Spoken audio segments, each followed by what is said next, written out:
I owe my U.S. Congresswoman an apology. I went to her town hall earlier today in Portland, Oregon. It was actually right down the street from my house here in Park Rose. I was able to walk there, and if you would like to hear more about how that whole town hall went, I have a video on my main TikTok, and I also have posted it to my YouTube, Park Rose Permaculture, if you are interested in hearing the full breakdown. But I wanted to take a couple of minutes here and say there was one constituent question that got an answer that I was not expecting. And I realized that I had been believing some misinformation about Dr. Dexter. And if I have in any way spread that misinformation, I don't think I've talked about this issue and my misunderstanding about it publicly at all. But if I have, I want to make sure that I set the record straight. So again, Maxine holds open town halls. And none of the questions are scripted. They pull tickets, and if your number gets called, you get to go up to the microphone and ask your question. She has no idea what's coming, which is just, it's so much pressure. I really appreciate any elected official who is willing to do town halls. So one person stood up and said, not every person who voted for Donald Trump is a racist, but everybody that voted for him found that racism wasn't a red line. And then likewise, he said, not everybody who voted for Kamala Harris is a genocider, but everybody who voted for her didn't think that genocide was a red line. And I immediately was like, okay, I'm not doing this. If you know any of my content, you know that I voted for Kamala specifically because genocide was a red line for me. I set aside my other political disagreements with her and voted for her because out of the two viable candidates on the presidential ballot, she was the one that was going to save lives. And honestly, it was weird for me to see that kind of like really puritanical binary thinking in real life because I mostly only see it online. That like if you voted for Kamala, then you voted for genocide. When many, many, many of us voted for Kamala specifically because we are opposed to genocide. And also like we don't just have one pet atrocity. We care about all of the genocides that are going on. And we want to stop all of them. We want to prevent the ones that Trump is now doing. The genocide against disabled Americans, against impoverished children around the world. And I will never miss a chance to point out how Elon Musk's cuts to USAID, illegal cuts, will mean that millions of the world's poorest children will starve to death, millions more will die of vaccine-preventable diseases and a lack of access to clean water. These are entirely preventable deaths, not to mention the tens of thousands of people that are going to die of tuberculosis, HIV, because of illegal cuts this government has made. I mean, we could also talk about the ongoing genocide against immigrants, against our queer and trans family and friends, against Black people, against Indigenous people, against the elderly, and absolutely, absolutely against disabled kids in the U.S.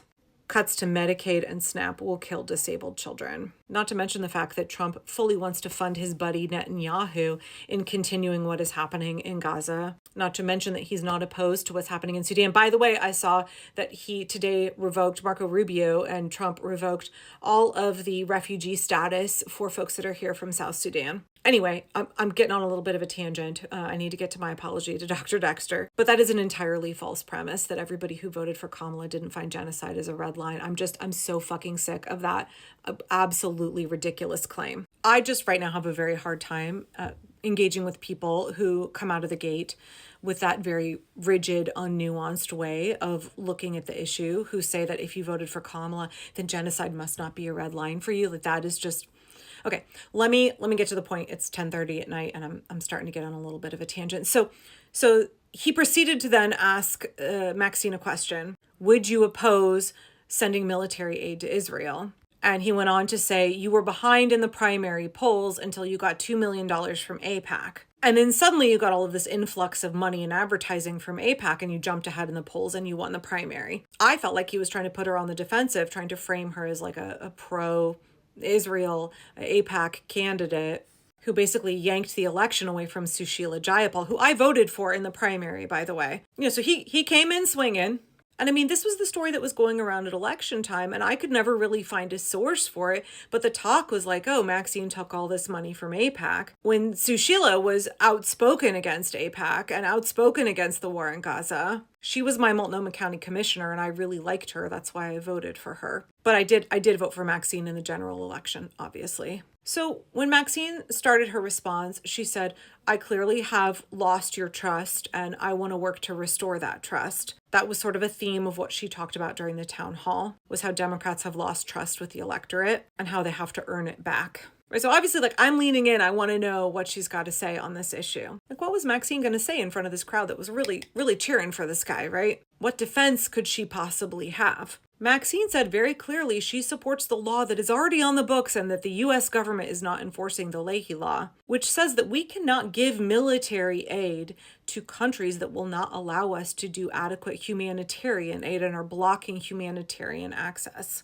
which is exactly what Netanyahu is doing. And she said she has from the beginning fully supported that we follow that law that is already on the books. And then she went on to say, I need to correct something that you said. And I appreciated that she stood up for herself. She wasn't being defensive. She was setting the record straight, which, by the way, is very much what Sushila would do. I have been to a number of constituent events with her that when people say something inaccurate or misrepresent her position, she is very quick to correct them and very assertive about it. That's one of the things I really like about her. She said, I was already ahead in the polls, and that's part of what the problem was. She went on to explain she was never endorsed by AIPAC. Her campaign did not take money from AIPAC. She then went on to say, AIPAC didn't actually really care about her as a candidate. What they were doing was targeting her opponent, Sushila Jayapal, because Jayapal's sister is Congresswoman Jayapal in Washington state. And both of them are very much opposed to AIPAC and are outspoken about the war in Gaza. So what happened was that Maxine's campaign did not take any money from AIPAC, but AIPAC wanted to target Sushila. And so they looked and said, who is ahead in the polls? Who's the front runner in the polls? It was Maxine. Okay, how can we make sure that Maxine wins the primary against Sushila? And so AIPAC put a bunch of money into advertising to promote Maxine, but she did not do that. And in fact, she said she opposed AIPAC and asked them to stay out of this race. She said, it was never about me. It was about AIPAC wanting to hurt Sushila and her sister. It was dark money and it was not her campaign. She then went on to say, this is why it is so important that we have campaign finance reform, because we need to get corporations and special interest out of our elections. That we need to get dark money out of our elections. Because her primary race was a prime example of what happens when special interests with a huge amount of money behind them, they have their own agenda. They weren't in support of Maxine. They were opposed to Sushila. Maxine didn't want their money. She didn't want them to campaign on her behalf. But she couldn't stop them because we don't have any fucking campaign finance reform. She went on to say, as a physician and as a mother and a humanitarian, that she fights for the people of Gaza, the people of Sudan, the people experiencing genocides and human rights violations, atrocities all over the world. She went on to vigorously say she doesn't think if you break humanitarian laws, you should be allowed to get military aid from the U.S. She again reiterated the law already exists. It's on the books. The U.S. is just not enforcing it. So this is where I owe Maxine an apology, because even if I didn't say it on my social media platform, I'm sure I've grumbled with my friends about it. And in my head and in my heart of hearts, I harbored some measure of resentment because I thought she was a candidate who took a bunch of money from them. Because that's what a lot of people in Portland believe. And so, Congresswoman, I sincerely apologize if that is something that I in any way spread to anybody. And that in general, I was approaching everything she did through this lens of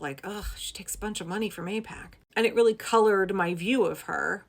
And I very much appreciate that she took the time to set the record straight. And honestly, even though he was wrong, mad props to the guy who stood up and asked the question, because we would have never gotten these answers otherwise. When she said that she wants to rebuild any broken trust with her constituents and that the Democratic Party has to rebuild trust with the American electorate, I felt like this was a really good demonstration of how she wants to live that out. She was respectful, but she was confident. She did not shy away and give non-answers. She gave a very direct, comprehensive answer. You could hear her frustration over what happened in the primaries. And I hope she will be more outspoken about it and use it as an opportunity to illustrate the way that we need campaign finance reform. Because we desperately, desperately need it. There are myriad factors that have gotten us to where we are right now today in the U.S., but Citizens United is definitely one of them. We need to get corporations, PACs, dark money out of our politics. Our elected representatives should be chosen by the people.